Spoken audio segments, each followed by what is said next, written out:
Mes parents ne m'ont pas invité à Thanksgiving. Compris, ai-je dit, et je suis parti. 5 jours plus tard, ils ont sonné à ma porte, furieux. Au moment où ils m'ont vu, son petit ami a immédiatement dit. Je m'appelle Tori Morrison. J'ai 29 ans.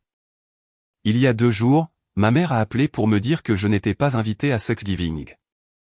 Non pas à cause d'un conflit d'horaire, non pas à cause d'un voyage, mais parce que le nouveau petit ami riche de ma sœur venait rencontrer la famille, et que ma présence la mettrait dans l'embarras. J'ai passé toute ma vie à être celle qui mettait la table, faisait la vaisselle et partait avant le dessert pour que ma sœur puisse briller. Je pensais être une bonne fille. Il s'avère que j'étais juste pratique. Ce qui s'est passé le lendemain de Thanksgiving, lorsque ce même petit ami s'est présenté à ma porte, a changé tout ce que ma famille croyait sur moi et sur eux-mêmes. Avant que je ne vous ramène à cet appel téléphonique, si cette histoire résonne en vous, s'il vous plaît, aimez et abonnez-vous, mais seulement si vous vous y connectez sincèrement. Et si vous regardez en ce moment, laissez votre position et leur local dans les commentaires. J'adorerais savoir où vous êtes. Maintenant, laissez-moi vous ramener à mardi soir dernier, la nuit où l'appel téléphonique de ma mère a ouvert quelque chose qui était resté hermétiquement fermé pendant 29 ans.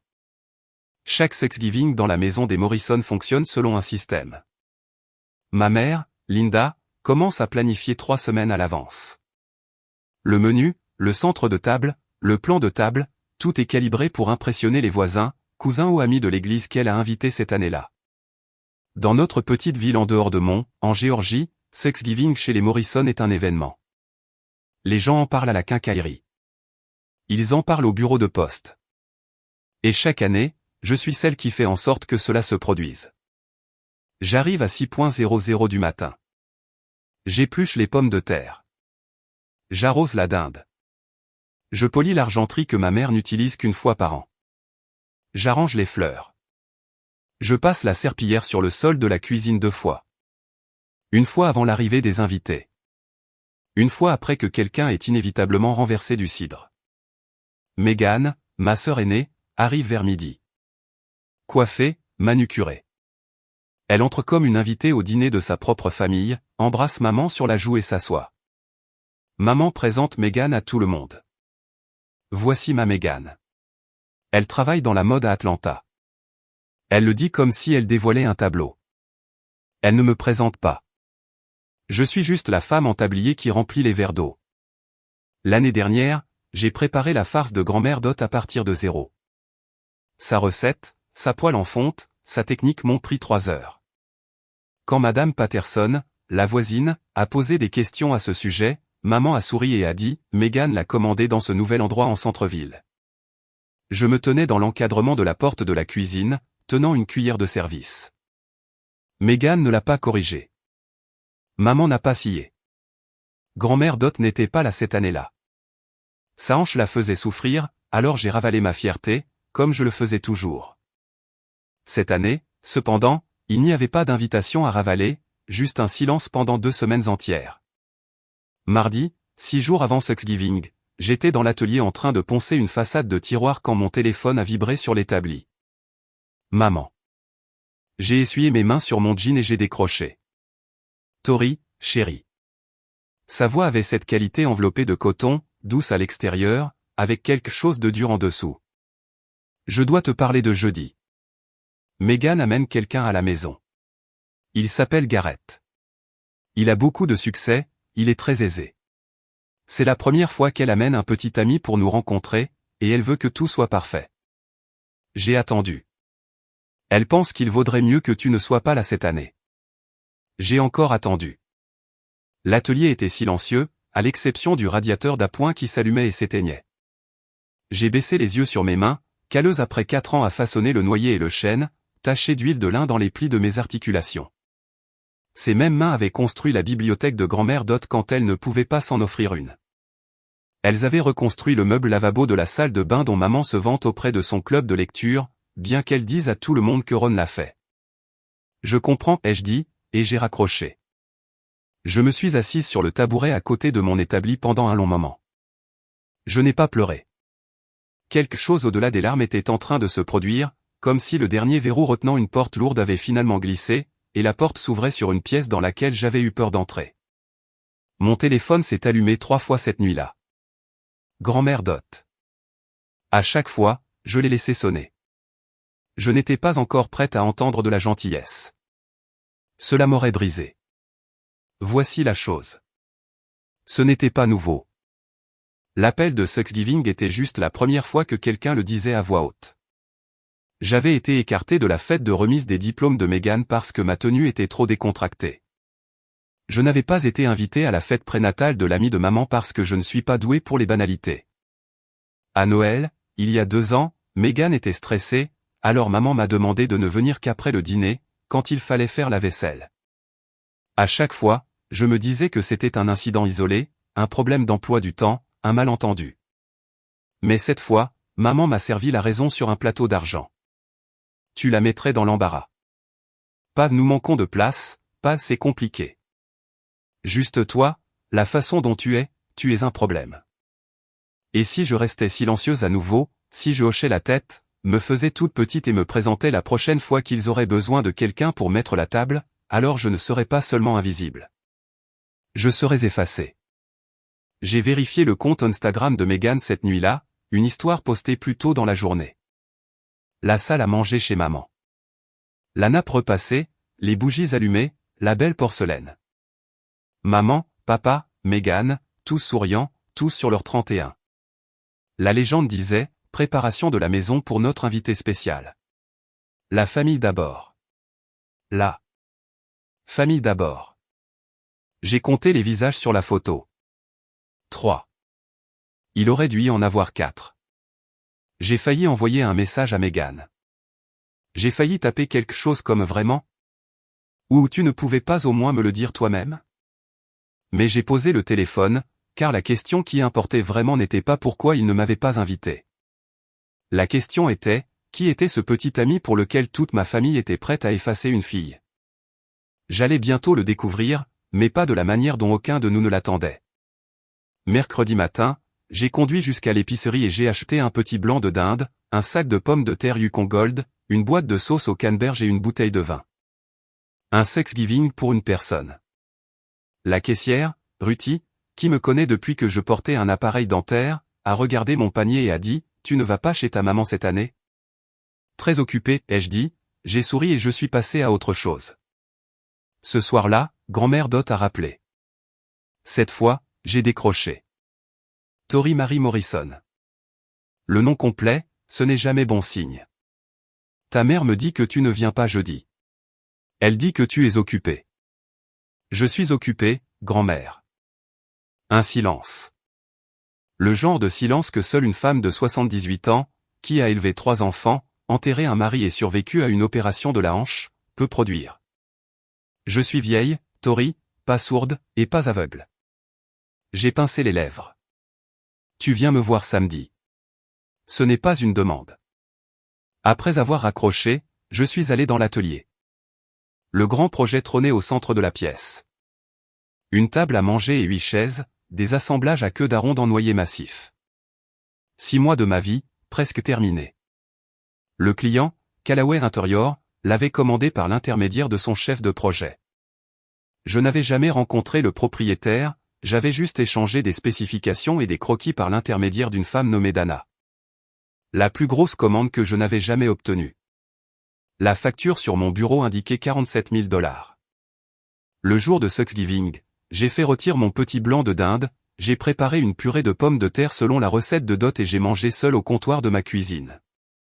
Ensuite, je suis allé à l'atelier et j'ai passé ma main sur le plateau de la table que je construisais pour le dîner de famille de quelqu'un d'autre.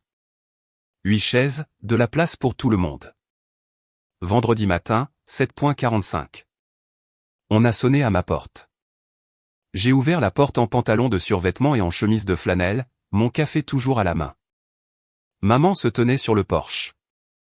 Pas de salutation, pas de joyeux Thanksgiving en retard, juste, pourquoi n'as-tu pas répondu à ton téléphone hier soir?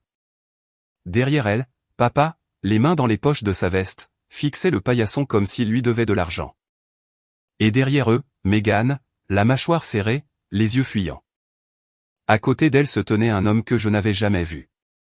Grand, les cheveux bruns, avec un manteau d'hiver qui semblait coûter plus cher que mon camion. Il était le seul à ne pas avoir l'air en colère. Il avait l'air curieux. Entrez, ai-je dit, parce que c'est ce que l'on fait quand sa famille se présente à l'improviste. Même quand ils ont oublié votre existence il y a 48 heures. Ils sont entrés à la queue leu-leu. Maman a inspecté mon salon comme si elle évaluait une scène de crime. Meghan est restée près de l'homme. Gareth, ai-je supposé. Gareth voulait visiter un atelier de menuiserie en ville, a dit maman, d'une voix trop désinvolte. Meghan a mentionné que tu pourrais savoir où il se trouve. J'ai regardé Meghan. Elle a regardé le sol. Quel atelier, ai-je demandé. Morrison Woodcraft, a dit Gareth. Sur Birch Street. J'ai posé mon café. C'est mon atelier, ai-je dit. Depuis 4 ans. La pièce est devenue très silencieuse. La bouche de maman s'est ouverte, puis s'est fermée. La main de Meghan s'est resserrée sur le bras de Gareth. Papa a levé les yeux du paillasson pour la première fois. Gareth s'est tourné vers Meghan, puis vers moi, puis de nouveau vers Meghan. Tu as dit que ta sœur vivait dans un autre état. La voix de Meghan est sortie fine et rapide, c'est compliqué. Ce n'était pas compliqué du tout, et chaque personne dans cette pièce le savait. Gareth s'est avancé un peu plus dans le salon. Ses yeux ont parcouru les murs, passant devant la photo encadrée d'une crédence en merisier que j'avais construite il y a 2 ans, passant devant la photo en noir et blanc de grand-mère Dot et moi nous tenant à côté de sa bibliothèque terminée. Passant devant le petit panneau près de la porte qui disait « Morrison Woodcraft », établi en 2022. « Morrison Woodcraft », a-t-il dit lentement. « C'est vous. C'est moi. » Il s'est tourné vers Meghan. « Tu m'as dit que tu n'avais pas de sœur en ville. » « Gareth, s'il te plaît, on ne peut pas faire ça ici ?» La voix de Meghan est devenue plus aiguë. Sa main agrippait toujours son bras. Il ne l'a pas repoussée, mais il ne s'est pas penché vers elle non plus. Maman est intervenue. « Gareth. Tori fait juste un petit travail de passe-temps à l'arrière. Ce n'est rien. Madame Morrison. » La voix de Gareth était polie, mesurée. La voix d'un homme qui préside des réunions et licencie les gens avec douceur. J'essaie de rencontrer cet artisan depuis 6 mois. Ma chef de projet s'est occupée de tout, mais je voulais voir l'atelier depuis que nous avons passé la commande. Maman a cligné des yeux. 6 mois, a-t-elle dit. Nous avons commandé une table à manger et des chaises sur mesure, en noyer massif, avec des assemblages taillés à la main. Dana, ma chef de projet, m'a dit que l'artisanat était le meilleur qu'elle ait vu en une décennie. Personne n'a parlé. Quelque part dans la cuisine, ma cafetière a bipé. J'ai regardé l'expression de maman changer. De la confusion d'abord, puis quelque chose de plus tendu. Elle ne connaissait pas Callaway Interior.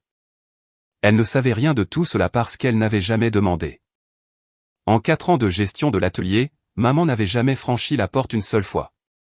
Gareth m'a regardé. Puis-je voir votre atelier ?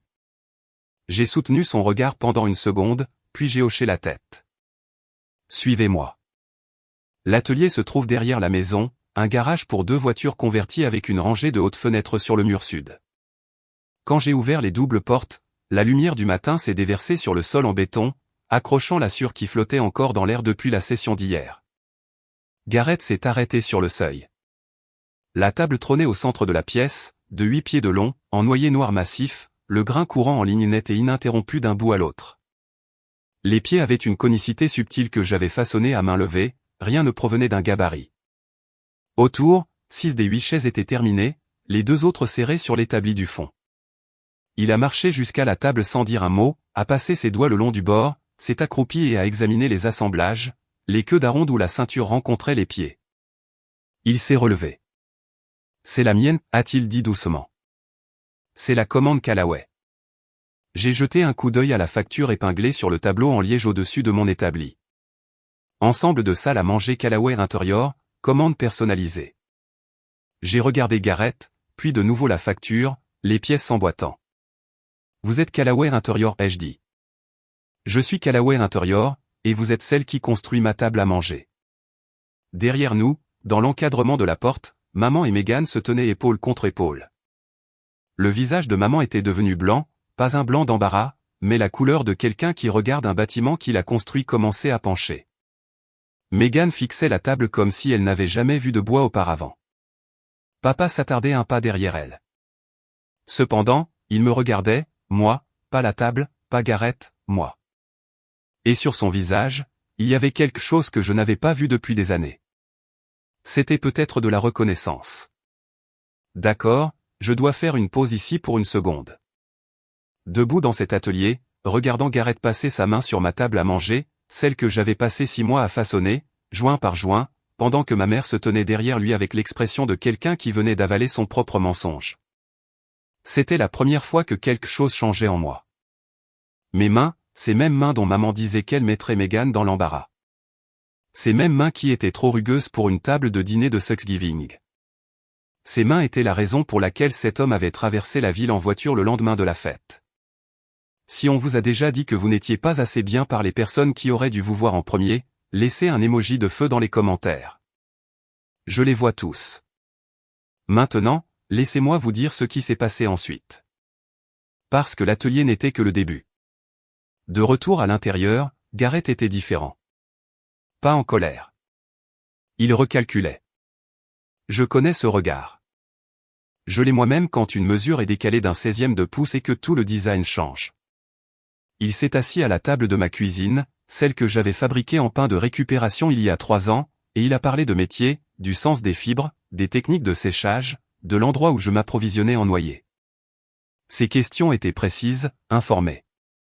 Ce n'étaient pas des banalités. C'était un homme qui comprenait le matériau. J'ai répondu à chacune de la même manière que je répondais au courriel de Dana. Bref, précis, sans remplissage. Puis il a pivoté. Megan, a-t-il dit en se tournant vers elle. Elle était appuyée contre le comptoir de la cuisine, les bras croisés. Pourquoi ne m'as-tu pas dit que ta sœur était l'artisan? Je parle de cette table depuis des mois. Tu m'as entendu. Les bras de Megan se sont resserrés. Je ne savais pas que c'était un mensonge. Maman avait mentionné mon atelier devant Megan un grand nombre de fois, mais jamais avec fierté. Toujours avec ce revers de main dédaigneux. Tori joue toujours avec ses petits projets en bois. Megan l'avait entendu. Elle n'avait simplement pas écouté. Maman est intervenue pour tenter un sauvetage. Eh bien, Tori ne parle pas vraiment de travail lors des dîners de famille. Gareth, toujours calme, toujours mesuré. Elle n'était pas au dîner de famille. La phrase est restée dans la pièce comme une pierre jetée dans une eau calme. Personne n'a bougé. Personne ne l'a ramassée. La bouche de maman a remué pendant un moment. Le début réflexe d'une défense qu'elle ne pouvait pas terminer parce que la défense était « nous ne l'avons pas invité ».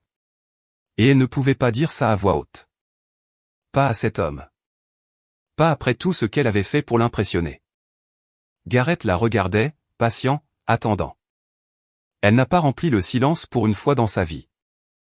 Megan a tiré Gareth vers le couloir, pas tout à fait hors de portée de voix. Ma maison n'est pas si grande. Bébé, c'est gênant. On peut juste y aller? Je t'expliquerai tout plus tard. Expliquer quoi exactement? Tori et moi, nous avons une relation compliquée. Elle est différente. Elle a choisi cette vie.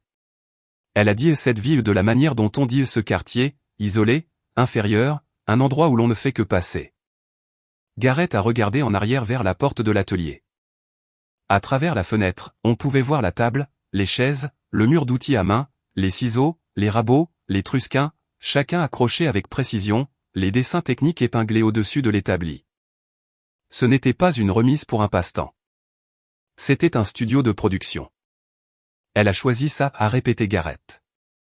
S'il te plaît, on peut juste partir? Maman tirait déjà sur la manche de papa. Nous devrions y aller. Ce n'est pas. Mon téléphone a sonné. J'ai vérifié l'écran. Grand-mère Dot. J'ai répondu. Tori. La voix de Dot était pointue comme un clou de finition. Tu as une drôle de voix. Y a-t-il quelqu'un là-bas? Toute la famille, en fait. Une pause, puis très doucement, enfin. Je ne savais pas ce qu'elle voulait dire. Pas encore. J'arrive, a-t-elle dit. Grand-mère, ta hanche. Margaret, la voisine, a une voiture et n'a rien à faire. Je serai là dans 40 minutes. Elle a raccroché avant que je puisse protester. J'ai remis le téléphone dans ma poche et j'ai regardé les 4 personnes debout dans ma cuisine. Maman avec la mâchoire serrée. Megan avec son mascara menaçant de couler. Papa examinant le motif du grain de ma table de cuisine comme s'il détenait les réponses à tout. Et Gareth se tenant à l'écart d'eux tous, regardant la famille qu'il croyait connaître se réorganiser en temps réel. Personne ne partait. Pas encore. Nous nous sommes déplacés dans le salon. Pas par accord, juste par gravité.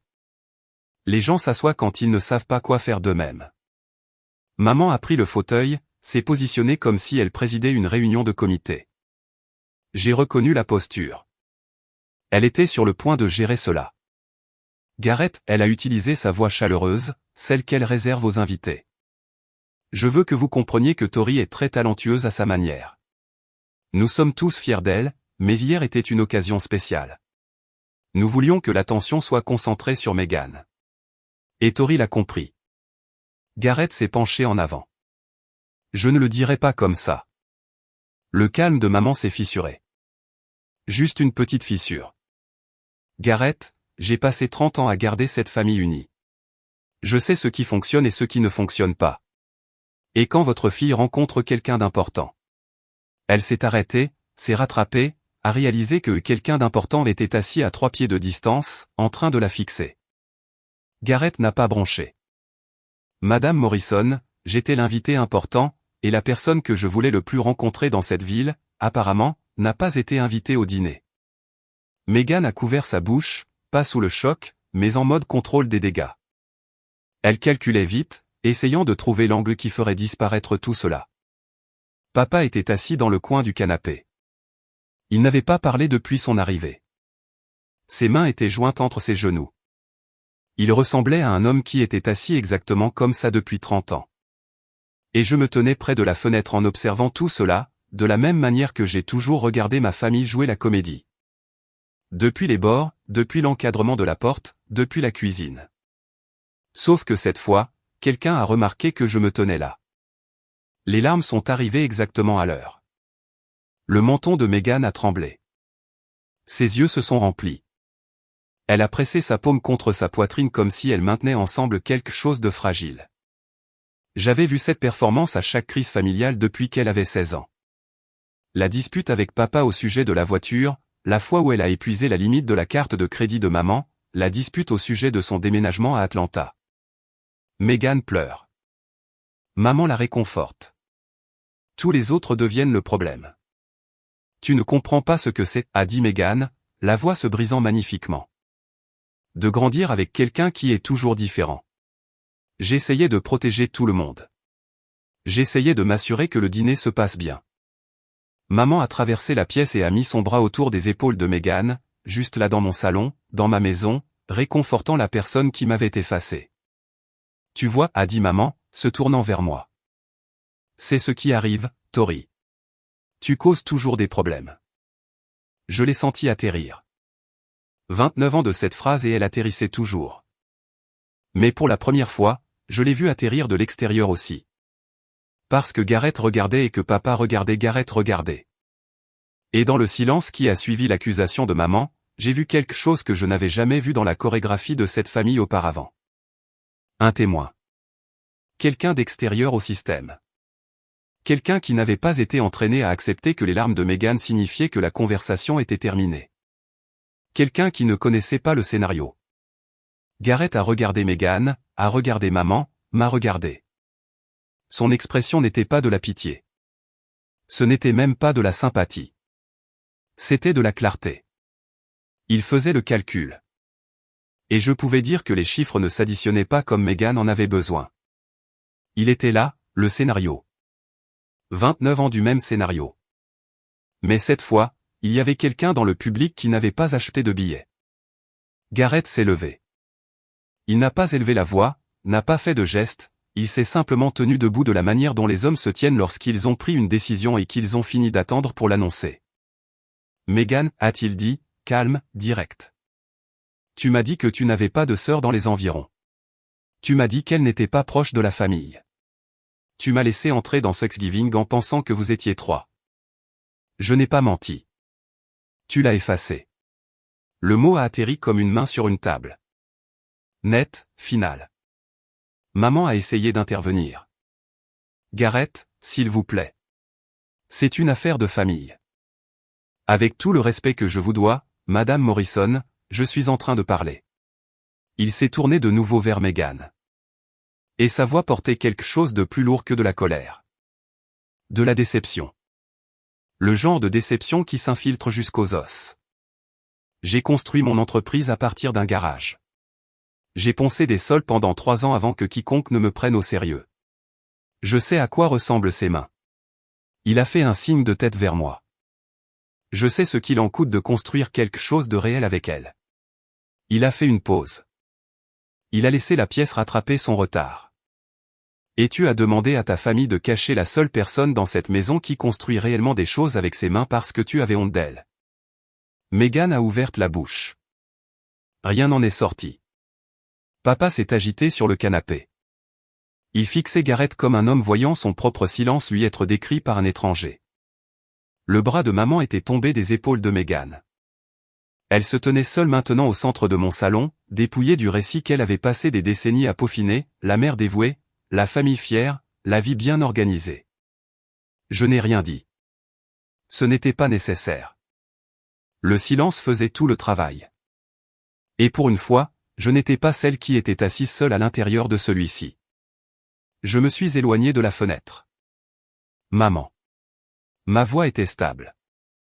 J'avais pratiqué cette phrase sans le savoir. Chaque fois que je m'étais mordu la langue, chaque fois que j'avais ravalé une réponse, les mots s'étaient formés quelque part en dessous. J'ai besoin que tu entendes ça. Tori, pas maintenant. Si, maintenant. Elle s'est tue. La mâchoire de maman s'est serrée. Meghan a regardé le sol. Mais hier, tu ne m'as pas seulement laissé de côté. Tu m'as dit que j'étais une source d'embarras. Que mes mains, ses mains, ruineraient la soirée de Meghan. Je les ai levées, toutes les deux, calleuses, entaillées, tachées d'huile de noyer. Ces mêmes mains dont tout le monde dans cette pièce avait profité et que personne n'avait reconnu. Je ne suis pas en colère, maman. J'ai fini. Fini quoi? Fini de jouer la comédie. Fini d'être la personne qui maintient tout ensemble et qui est cachée quand il y a de la visite. J'ai regardé papa. J'avais besoin que tu dises quelque chose. Pendant 29 ans, papa, n'importe quoi. Il a croisé mon regard. Ses yeux étaient humides. Il a ouvert la bouche et l'a refermée. Classique Ron Morrison. J'aime cette famille, ai-je dit. Mais je ne m'assiérai pas à une table où j'ai besoin d'une permission pour exister. La pièce a retenu son souffle. Puis le crissement du gravier dans l'allée, une porte de voiture, le tapotement lent d'une canne sur les marches de devant. Je connaissais ce rythme. Tout le monde dans la pièce connaissait ce rythme. Grand-mère Dot était là, et elle n'a pas frappé. Je veux m'arrêter ici juste un instant. Cette phrase, je ne m'assiérai pas à une table où j'ai besoin d'une permission pour exister. Je ne l'avais pas répétée. Elle venait de 29 ans de mots ravalés. Et l'expression sur le visage de mon père quand elle a atterri. Ce regard d'un homme qui entend son propre échec décrit en une seule phrase. Je porterai cela en moi pour le reste de ma vie. Si vous avez déjà eu à dire quelque chose comme ça à votre propre famille, quelque chose qui vous a blessé plus que cela ne les a blessés, je vous vois. Tapez « je vous vois » dans les commentaires, parce que certains d'entre nous ont besoin d'entendre ça aujourd'hui. Maintenant, laissez-moi vous parler de grand-mère Dot franchissant cette porte. La porte s'est ouverte et Dorothy Henderson est entrée comme si elle possédait toutes les pièces dans lesquelles elle était jamais entrée. 78 ans, une canne dans une main, son beau manteau d'église boutonné jusqu'au col. Derrière elle, Margaret, la voisine, a fait un signe de la main et a fait reculer la voiture hors de l'allée. Une femme intelligente. Elle savait quand il fallait partir. Grand-mère Dot a inspecté la pièce. Linda près du fauteuil, les bras croisés. Meghan avec des traces de mascara sur les 2 joues. Papa sur le canapé, les mains toujours nouées entre ses genoux. Gareth près du couloir, se tenant légèrement à l'écart de tous. Moi au centre. Eh bien, a dit Dot. On dirait que j'ai manqué Thanksgiving, mais je suis arrivé juste à temps pour la vérité. Personne n'a ri. Personne n'était censé le faire. Elle a marché droit vers moi, m'a pris les mains, les deux, juste là, et les a levées exactement de la manière dont je les avais levées une minute plus tôt. Mais la prise de Dot était différente. Elle n'était pas sur la défensive. Elle était fière. Ses mains, a-t-elle dit assez fort pour chaque personne dans cette pièce. On construit ma bibliothèque, ma table de nuit, le berceau de ma petite fille. Oui, Megan. Celui que tu as utilisé pendant 2 ans avant d'en faire don sans demander. Megan a tressailli. Dot n'avait pas fini. Ce sont les meilleures mains de cette famille, et le fait qu'elle n'ait pas été les bienvenues à votre table de dîner est une chose que je ne comprendrai jamais et que je ne pardonnerai jamais facilement. Maman, s'il te plaît, a commencé Linda. Dot s'est tournée vers sa fille avec la précision d'une femme qui avait gardé cette phrase en réserve. Linda, je me suis assise à ta table de Thanksgiving pendant 15 ans en te regardant traiter cet enfant comme la domestique. J'ai gardé le silence parce que je pensais que tu le verrais par toi-même.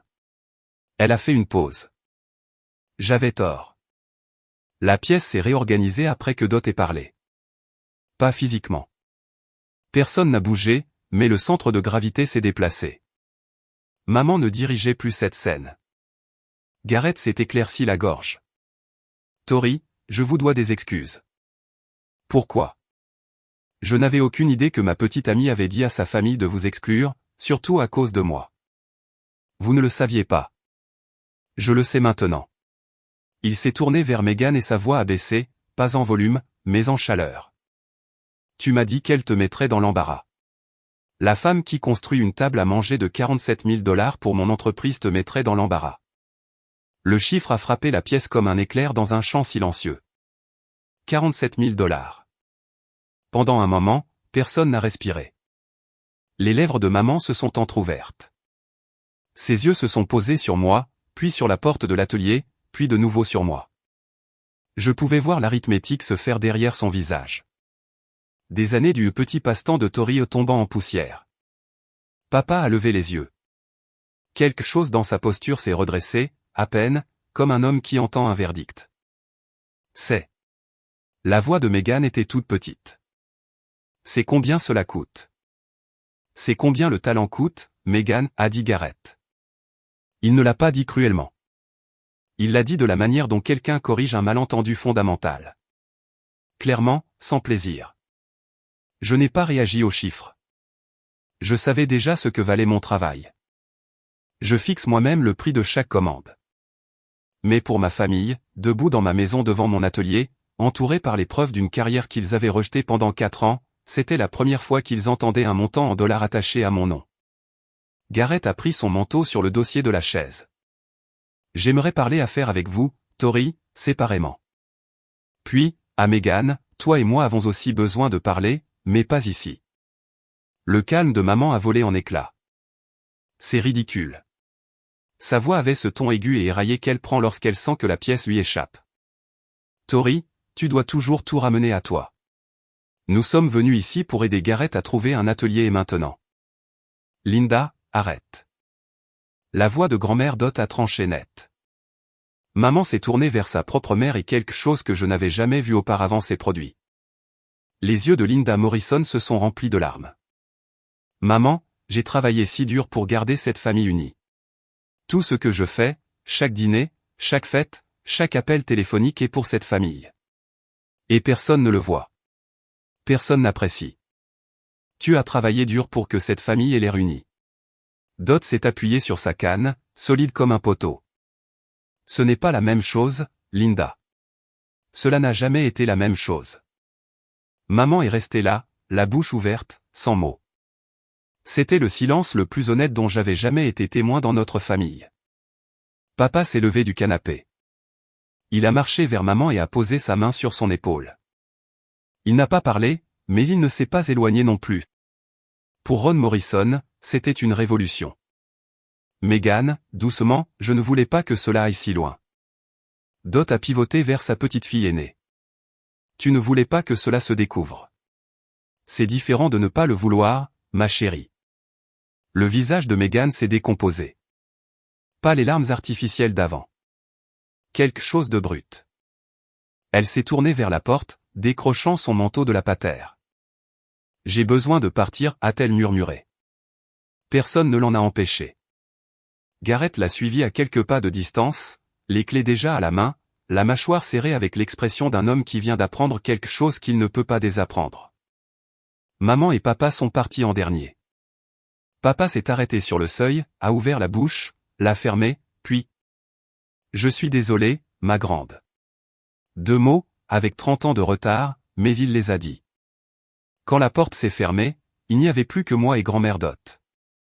Elle s'est laissée tomber sur mon canapé avec un soupir qui portait environ 50 livres de tension. Je me suis assise à côté d'elle. Aucune de nous n'a parlé pendant une longue minute. La maison était silencieuse de la manière dont une pièce le devient après le passage d'une tempête. Elle vibre encore, mais le vent a disparu. Tu as bien agi, Tori. Je ne me sens pas bien. Faire ce qui est juste ne s'accompagne pas toujours d'un bon sentiment. Parfois, cela s'accompagne simplement d'un sentiment clair. J'ai de nouveau regardé mes mains. Je les avais beaucoup regardées au cours des dernières 48 heures. Cette fois, cependant, je n'avais pas honte et je n'étais pas fier. J'étais juste apaisé. Grand-mère, puis-je te demander quelque chose? Tu vas le faire de toute façon. Pourquoi es-tu restée silencieuse si longtemps si tu voyais ce qui se passait? Elle a pris une inspiration. Parce que je pensais que ta mère finirait par comprendre. Parce que je ne voulais pas être celle qui ferait exploser la famille. Les mêmes raisons pour lesquelles tu es restée silencieuse, j'imagine. Elle avait raison. Exactement raison. Mais aujourd'hui, j'ai réalisé quelque chose, a-t-elle poursuivi. Je n'ai pas besoin que tu te sacrifies pour que je puisse passer des fêtes paisibles. J'ai besoin que tu vives correctement, et vivre correctement signifie dire la vérité, même quand la vérité rend Thanksgiving inconfortable. Je me suis appuyé contre son épaule. Elle sentait la lavande et la menthe poivrée, tout comme quand j'avais 8 ans. Je ne leur demande pas de s'excuser, ai-je dit. Je n'ai pas besoin de ça pour savoir ce que je vaux. Bien. Mais s'ils te veulent à nouveau à table, ils t'invitent en tant que famille, pas en tant que personnel. Dot a serré ma main. Et s'ils ne le peuvent pas, alors je construirai ma propre table. Je suis plutôt doué pour ça. Elle a ri. Le premier vrai rire que j'avais entendu de toute la journée. 2 heures plus tard, on a frappé à la porte de l'atelier. Garrett, seul. Il s'était changé pour un simple t-shirt à col boutonné et un jean, ce qui, d'une manière ou d'une autre, le faisait ressembler davantage à lui-même que le manteau en cachemire. Il est resté sur le seuil pendant un moment, les mains dans les poches, regardant les chaises à moitié terminées sur l'établi. « Je suis désolé pour le cirque de ce matin, a-t-il dit. Ce n'était pas votre cirque. Il a presque souri. C'est juste. Il est entré, a passé sa main le long de l'accoudoir d'une chaise terminée. Je vais aller droit au but. Je veux vous proposer un partenariat. Morrison Woodcraft fournit des pièces personnalisées pour Callaway Interior. Pas une chose ponctuelle. En continu. J'ai continué à poncer le siège de la chaise sur lequel je travaillais, je ne me suis pas arrêté. Pourquoi? Parce que cette table est la meilleure pièce que j'ai commandée en 10 ans.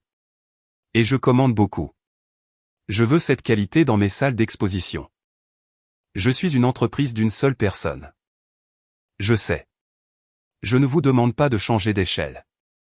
Je vous demande de continuer à faire ce que vous faites et de me laisser le présenter à des gens qui paieront pour cela. J'ai considéré cela, j'ai posé le papier de verre, je l'ai regardé dans les yeux. Envoyez les conditions à ma chef de projet. Je les examinerai la semaine prochaine. Il a cligné des yeux, puis a hoché la tête lentement. Je m'attendais à ça. Bien. Il s'est arrêté à la porte avant de partir. Pour ce que ça vaut, Tori. J'ai grandi dans une famille qui ne voyait pas non plus ce que je construisais. Il m'a fallu des années pour arrêter de m'expliquer et simplement continuer à travailler. Le travail parle de lui-même. C'est toujours le cas. Après son départ, je suis resté dans l'atelier pendant un long moment. La table luisait sous les plafonniers. 8 chaises, 47 000 $, 6 mois de matin très tôt et de nuit très tard. Le travail parle de lui-même. J'ai ramassé le papier de verre et je m'y suis remise. Cette nuit-là, Après que Dot ait été raccompagnée chez elle et que la maison soit redevenue silencieuse, je l'ai appelée. « Tu vas bien, mon bébé ?» « Je ne sais pas, mais je me sens plus légère. » « Plus légère, c'est bien.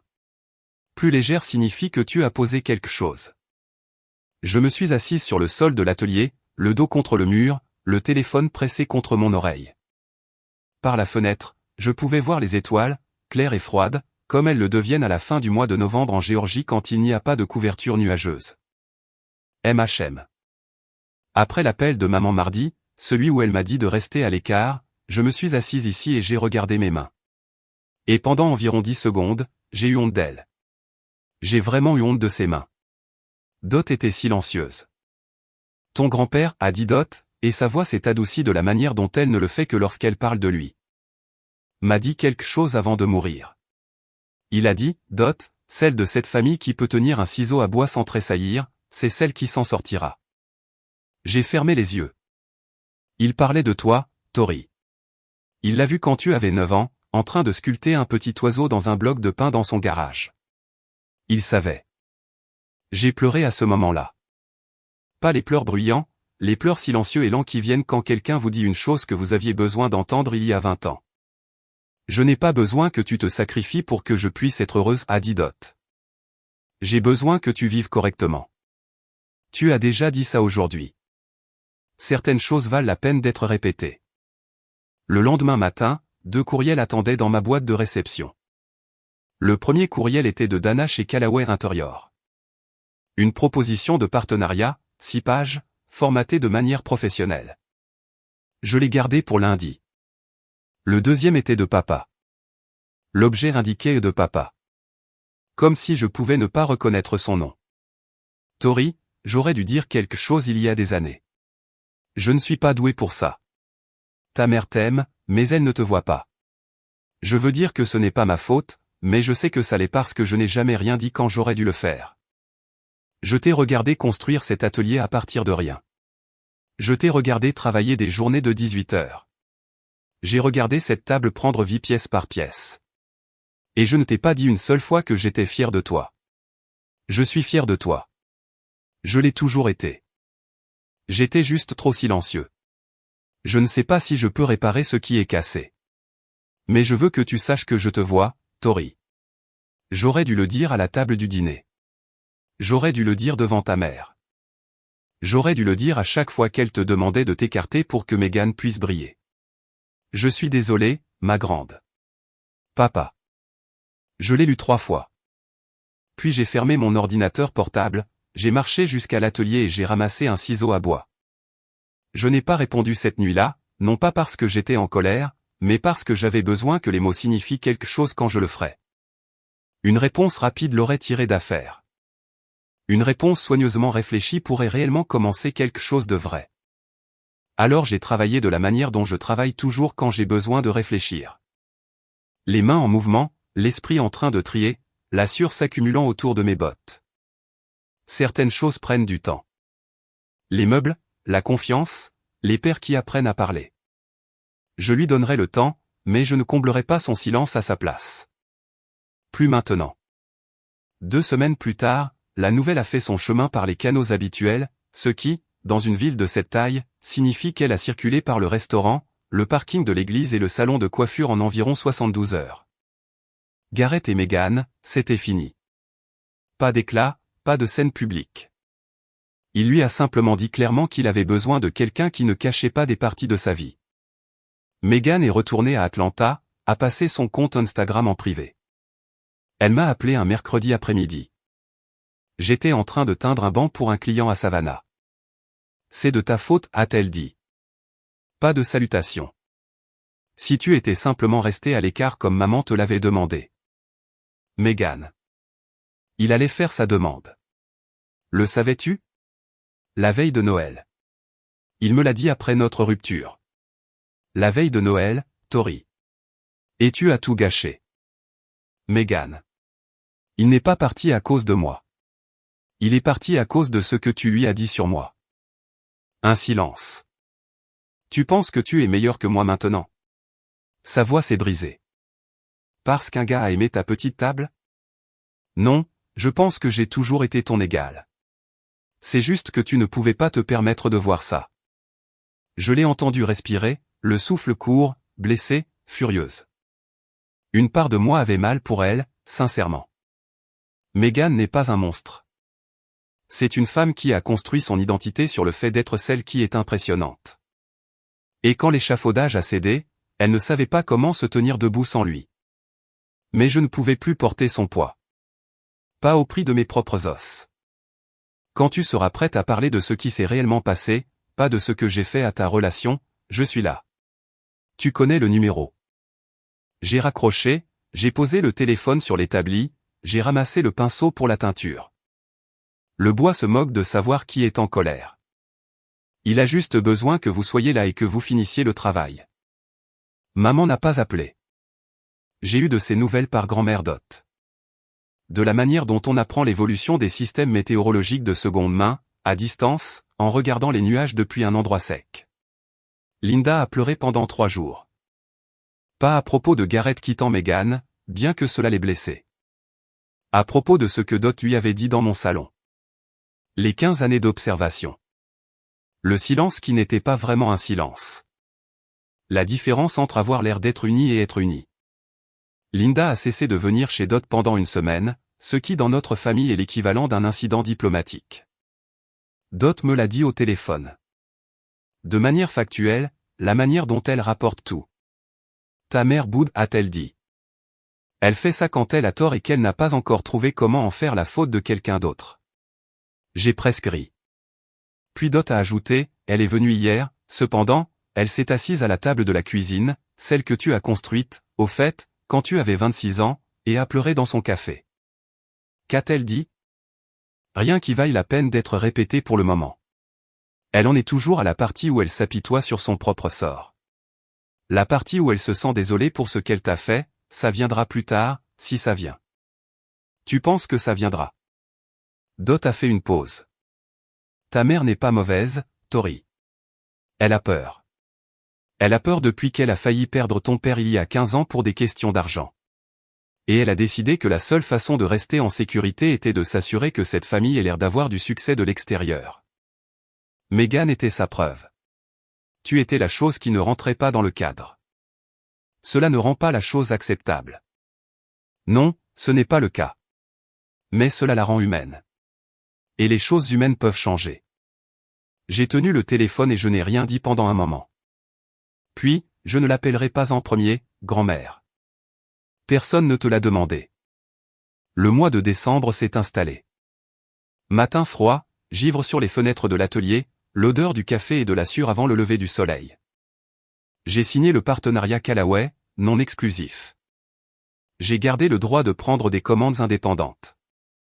L'équipe de Gareth a été professionnelle à ce sujet. Dana a envoyé le contrat final avec un post-it qui disait « Il ne plaisantait pas ». La meilleure table qu'il ait jamais vue. La première nouvelle commande est arrivée la semaine avant Noël. Une crédence sur mesure pour la rénovation d'un restaurant à Charleston. Puis une autre, une table de conférence pour un cabinet d'avocats à Savannah. Le nom Callaway a ouvert des portes. Mon travail les a gardées ouvertes. J'ai embauché Jake Phelps, 21 ans, un garçon du coin, les épaules larges, la bouche silencieuse. Il avait abandonné l'université communautaire parce qu'il détestait les bureaux mais adorait construire des choses de ses mains. Son père lui avait dit qu'il gâchait sa vie. Cela vous semble familier? Je l'ai fait commencer sur de la menuiserie de base. Il a vite appris. Dès la 2e semaine, il coupait des queues d'aronde plus proprement que je ne le faisais à son âge. Grand-mère Dot venait à l'atelier tous les samedis. Elle s'asseyait dans le fauteuil à bascule que je lui avais fabriqué il y a 2 Noëls, une couverture sur les genoux, une tasse de thé Earl Grey à la main, et nous regardait travailler. Parfois, elle racontait des histoires sur grand-père, les projets qu'il avait réalisés, les clients qui revenaient 30 ans plus tard pour dire que les meubles tenaient toujours. Jake écoutait chaque mot. Je n'ai pas eu droit à une fin de conte de fées. Pas d'excuse familiale larmoyante à la porte. Pas de moment digne d'un téléfilm où maman se présente avec des fleurs et dit qu'elle avait tort. Mais j'ai eu quelque chose de mieux. J'ai eu de la clarté. J'ai eu un atelier plein de bons bois et de travail honnête. J'ai eu une grand-mère qui me voit, un père qui apprend à parler, et ma propre table. C'est suffisant. Laissez-moi vous parler directement pendant un moment. J'ai passé 29 ans à penser que garder le silence était la même chose que maintenir la paix. Que si je me contentais d'absorber les affronts, d'ignorer le favoritisme, d'arriver tôt et de partir tard, l'amour viendrait. Qu'un jour maman me regarderait de la manière dont elle regardait Meghan. Que papa dirait à voix haute ce que j'espérais qu'il pensait. Que la famille que je continuais à soutenir finirait par me soutenir en retour. Ça n'a pas marché comme ça. Garder le silence, ce n'était pas maintenir la paix. C'était maintenir leur confort au prix du mien. Je ne déteste pas mes parents. Je ne déteste pas Meghan. Les détester signifierait qu'ils contrôlent toujours ce que je ressens à propos de moi-même. Et ils ont perdu ce pouvoir au moment où j'ai dit « je comprends » et que j'ai raccroché le téléphone. Ce que j'ai appris, ce que j'apprends encore, c'est ceci. Les personnes qui vous aiment ne vous demandent pas de vous faire tout petit pour que quelqu'un d'autre puisse paraître plus grand. Ils ne vous cachent pas quand il y a de la visite. Ils ne mesurent pas votre valeur à votre apparence présentable à une table de dîner. Et s'ils le font, vous ne leur devez pas votre silence. Vous ne leur devez pas votre disparition. Vous ne leur devez pas un autre Thanksgiving dans la cuisine pendant qu'ils s'attribuent le mérite de votre travail. Vous devez la vérité. Je ne dis pas que c'est facile. Debout dans mon salon, disant à ma mère que j'en avais fini. Ma voix était stable, mais mes mains tremblaient. Fixer une limite avec quelqu'un qui vous a élevé, c'est comme couper une corde pendant que vous êtes encore en train d'y grimper. Mais voici ce que je sais maintenant. Le sol était toujours plus proche que je ne le pensais. Et la chute ne m'a pas brisé. Le silence, oui. Pendant 29 ans, le silence l'a presque fait. Alors, voici où en sont les choses. Je vois papa le samedi. Il fait les 40 minutes de route jusqu'à mon atelier, se gare sur le parking en gravier et entre. Parfois, il aide à balayer. Parfois, il s'assoit simplement sur le tabouret près de la fenêtre et me regarde travailler. Nous ne parlons pas de maman. Pas encore. Il n'est pas prêt. Et je ne vais pas forcer les choses. Mais il se présente tous les samedis, qu'il pleuve ou qu'il vente. Et pour Ron Morrison, c'est plus que ce qu'il a fait en 30 ans. J'appelle grand-mère Dodd tous les soirs. Non pas parce que je le dois, mais parce que je veux qu'elle sache que la personne en qui elle a cru s'en sort très bien. Elle me raconte sa journée. Je lui parle de ce que je suis en train de construire. La semaine dernière, elle m'a demandé de lui faire une étagère à épices pour sa cuisine. Rien d'extravagant, a-t-elle dit. Juste quelque chose fait de tes mains. J'utilise du merisier. Elle va adorer. Maman n'a pas appelé. Je n'attends pas près du téléphone. Si elle le fait, j'écouterai. Je ne ferai pas comme si les 29 dernières années ne s'étaient pas produites, mais j'écouterai parce que grand-mère Dot a raison. Maman n'est pas mauvaise. Elle a peur, et la peur pousse les gens à faire des choses laides à leurs proches. Meghan m'a envoyé un texto une fois, 4 mots. Pouvons-nous parler? J'ai répondu, quand tu seras prête à parler de ce qui s'est passé, pas de ce que j'ai fait à ta relation, je suis là. Elle n'a pas répondu. Cela fait 6 semaines maintenant, et c'est très bien. La guérison ne suit pas un emploi du temps. Certains bois ont besoin de mois pour sécher avant que vous puissiez les façonner.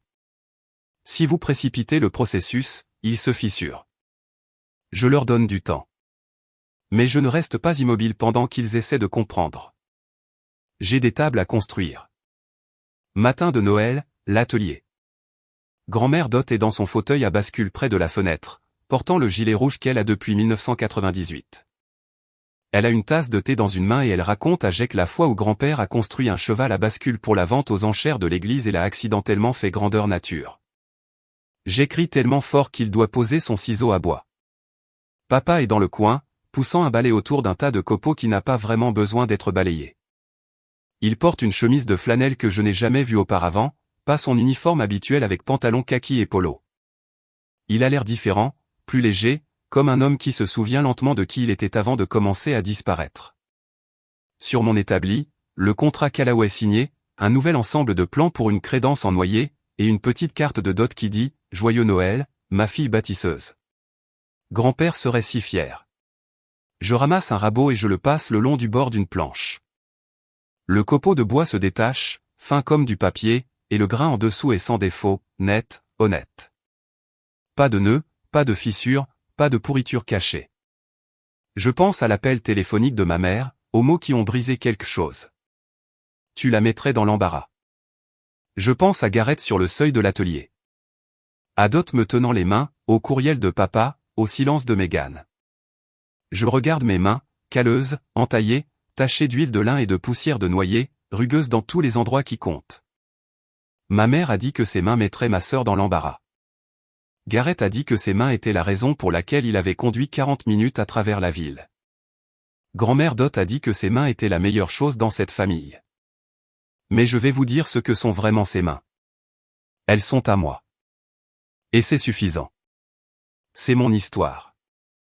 Et si vous êtes arrivé jusqu'ici, merci, pas seulement d'avoir regardé, mais d'avoir cru que la valeur de quelqu'un ne se mesure pas à son apparence présentable à une table de dîner.